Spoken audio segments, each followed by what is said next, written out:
Julian, why have you titled the show A Common Treasury? The phrase itself is a contradiction. It's on the one hand it's common, like ubiquitous, but on the other hand it's simultaneously a treasury, which is very special. And it's a good representation of the exhibition because, these are ubiquitous city garden allotments, and especially because they are about to be destroyed, they are quite special. And that phrase itself very efficiently described my sort of attitude to the place. But it's also a very historical phrase because it was a term used in the mid-17th century by protesters, who were called the diggers, who were protesting their right to grow their own food. So it was an example of very early political horticulture.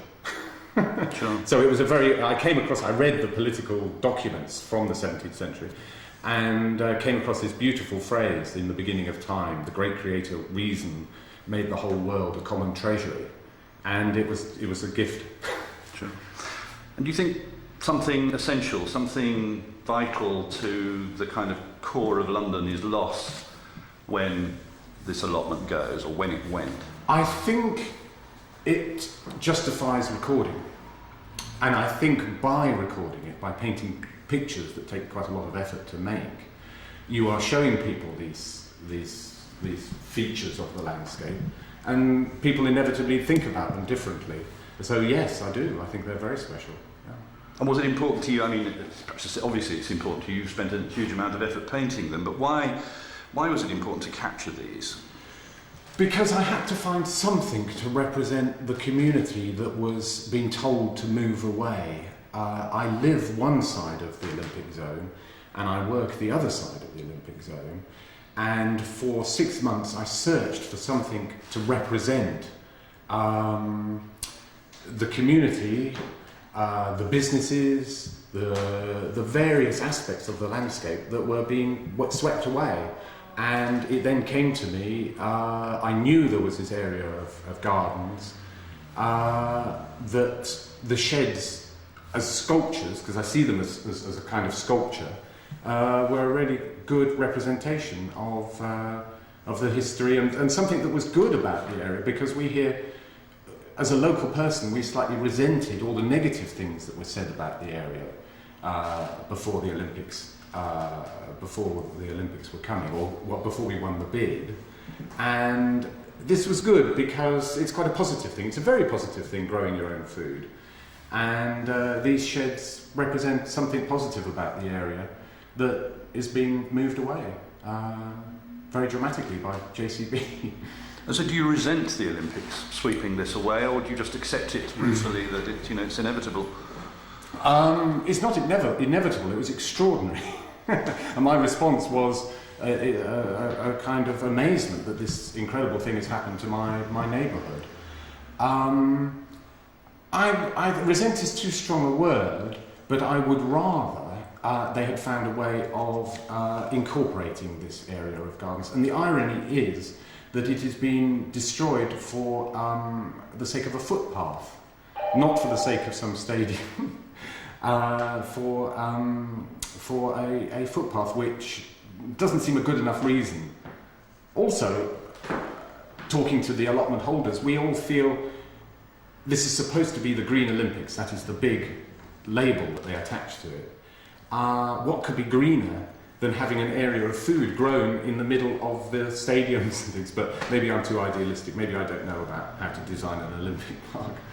Yes, I mean the whole spirit of allotments is slightly anarchic, isn't it? And yes, anarchy is not a word that sits easily with Olympic design teams, is it? I've talked about this, the subtle sort of anarchy or rebellion of growing your own food. We are all, at least most city dwellers, are addicted to food shopping. There's no alternative to supermarkets and various other kind of outlets. So to grow your own is these days is a very radical thing to do, especially in the city. Just to play the devil's advocate, though, isn't it easy to get sentimental about places like this? I mean, that whole area of London was ramshackle, Sure. derelict, Sure. full of strange Yeah. trades and professions that Yeah. London didn't know how to cope with. Well, has to go, doesn't it? Yes, it does. Of course it does. And I'd like to think I'm not being sentimental. I mean, part of the reason why some of the sheds are isolated on this neutral background is to avoid the sentimentality of placing them within a landscape. I'm very keen to be an observer and recorder rather than telling people how they feel about this business. I'm trying to be a bit more neutral than that, and people can make their own minds up when they look at the pictures. Why are there no people in this? Because, I mean, allotments are about a wonderful, disparate collection of people, aren't they?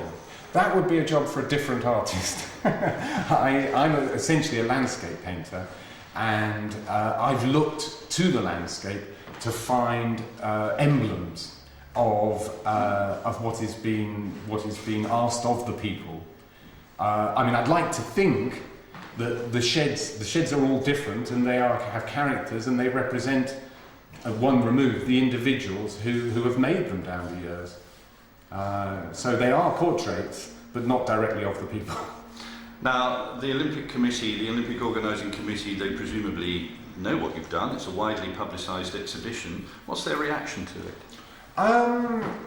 Well, the latest thing is that they're inviting me to discuss with them their plans and to walk around the now exclusion zone that is the Olympic building site.